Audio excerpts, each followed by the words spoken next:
اسلام کیا کہتا ہے سنو. حضرت عمر فاروق جب یروشلم کی طرف سفر کر رہے تھے اور بیت المقدس کی طرف آپ کو جانا تھا،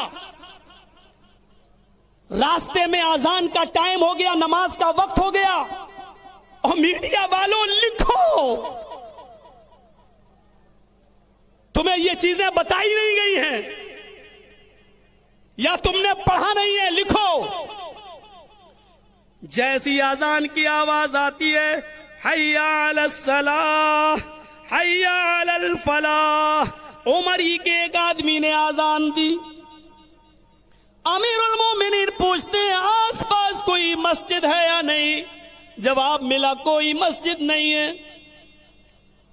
عیسائی اپنے گھروں سے نکل کر آئے، کہنے لگے امیر المومنین مسجد نہیں تو کیا ہوا، ہمارا گرجا موجود ہے، ہمارے گرجا میں آپ نماز پڑھ لیجئے. ہم نے اس گرجا میں جیسس کی، عیسیٰ مسیح کی کوئی مورتی نہیں لگائی ہے، آپ کہیں تو میں اس کو دھل دیتا ہوں. امیر المومنین نے کہا دھل دو. گرجا دھل دیا گیا. امیر المومنین نے کہا چٹائی بچھا دو. چٹائی بچھا دی گئی. امیر المومنین نے کہا مصلی آگے. جو لے کر آئے تھے کھجور کے پتوں کی چٹائی، اس کو آگے بچھا لیا. کہا ایک آدمی اقامت کہے، اقامت بھی کہہ دی گئی. اللہ اکبر اللہ اکبر، اشہد ان لا الہ الا اللہ، اشہد ان محمد رسول اللہ، حی علی الصلاۃ حی علی الفلاح، قد قامت الصلاۃ قد قامت الصلاۃ، اللہ اکبر لا الہ الا اللہ. امیر المومنین نے فرمایا استووا صفوفکم، اپنی صفیں درست کر لو.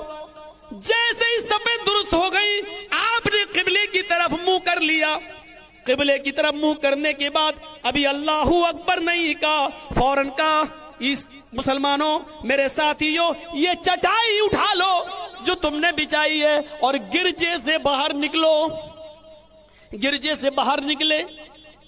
باہر سڑک پر، روڈ پر، بیابان جنگل میں، اس جگہ پر جہاں عیسائیوں کی بستی تھی، چٹیل میدان میں چٹائی بچھا لی اور وہیں سترہ لگایا اور نماز ادا کر لی. جب نماز پڑھ چکے تو عیسائیوں نے کہا امیر المومنین کیا ہو گیا، ہم تو آپ کو اجازت دے چکے تھے اپنے گرجا میں نماز پڑھنے کی، پھر آپ نے ہمارے گرجا میں نماز کیوں نہیں پڑھی؟ چٹائی بھی بچھا لی، آپ چلے بھی گئے، اقامت بھی کہہ دی گئی، پھر آپ نے ہمارے گرجا میں نماز کیوں نہیں پڑھی؟ کیا ہمارا گرجا ناپاک تھا یا ہمارے گرجے میں نماز نہیں ہوتی آپ کی؟ حضرت عمر نے اس عیسائی کو اپنے سینے سے لگایا، گلے سے لگایا، فرمایا نہیں میرے بھائی ایسی کوئی بات نہیں ہے، تمہارے گرجا میں میری نماز ہو جاتی، اللہ کی قسم میرا اسلام نہیں روکتا، تمہارے گرجا میں میری نماز جائز تھی، ہو جاتی، میرا اسلام ہمیں منع نہیں کرتا، لیکن میں نے سوچا آج کہیں تیرے گرجا میں اگر میں نے نماز پڑھ لی تو بعد میں آنے والے مسلمان کہیں تمہارے اس گرجا پر مسجد ہونے کا دعویٰ نہ ٹھونک دیں اور یہ نہ کہہ بیٹھیں کہ اس مسجد میں حضرت عمر نے نماز پڑھی تھی اس لیے یہ مسجد ہے، اپنا گرجا خالی کرو.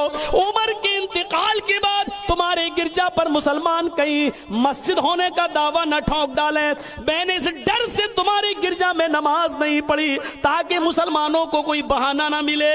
میرے پیارے ساتھیوں، یہ اس وقت کے حالات ہیں جب حکومت و سلطنت ہمارے ہاتھ میں تھی اور ہم پاور میں تھے.